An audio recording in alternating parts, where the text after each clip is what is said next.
আমার ছোট্ট গোপাল সোনাকে নিয়ে আমার দিন শুরু হয়। বলতে পারো সকালটা আমার ঘুম ভাঙে আমার ছোট্ট সোনাইয়ের মুখ দর্শন করে। তাছাড়া আমার ছোট্ট বাবান আছে।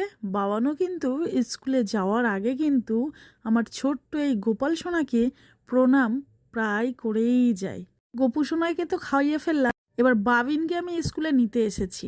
তাছাড়াও এই বন্ধুর আজ বার্থডে। হ্যাপি বার্থডে, অনেক ভালো থেকো, সুস্থ থেকো। একটু তাড়াতাড়ি স্কুলে আসতে বলেছিল, কিন্তু আমি আসতে পারিনি গোপালের সেবা করব বলে, যেহেতু মা ঘরেতে নেই।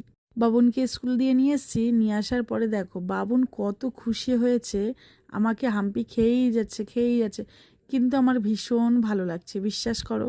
আর আমার ছোট্ট সোনাইয়ের ছোট্ট ছোট্ট এই স্মৃতিগুলো তোমাদের সাথে শেয়ার করে কিন্তু আমার ভীষণ ভালো লাগে।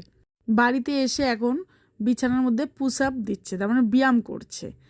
কার্টুন দেখে, কার্টুনের মধ্যে কার্টুনগুলো এরকম ব্যায়াম করে, ও চেষ্টা করে। কিন্তু এটা কি আদৌ ব্যায়াম হচ্ছে? তোমরা দেখে বলো তো, এটা কি ব্যায়াম হচ্ছে? ওকে দেখো ব্যায়ামটা কেমনভাবে করছে।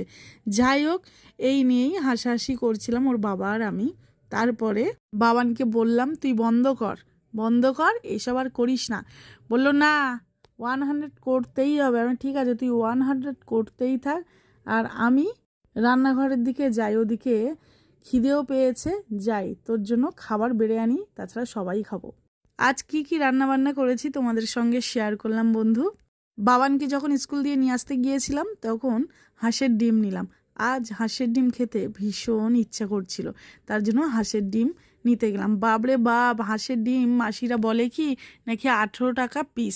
যাই হোক, কত কম দামে কিনতাম, এখন কত টাকা দাম। যাই হোক, নিয়ে ফেললাম। ওল মাখা, ডাল, হাঁসের ডিমের কষা, তার সাথে আলু ঝিঙের পোস্ত, ভাত আর স্যালাড। খিদে পেয়ে গেছে বন্ধু, যাই খেয়ে নিই। আর তাছাড়াও তোমাদের দাদাভাই কিন্তু ওয়েট করছে। বাবানের ছোট্ট ভিডিওটা তোমাদের কেমন লাগলো অবশ্যই কিন্তু শেয়ার করো। টাটা, ভালো থেকো।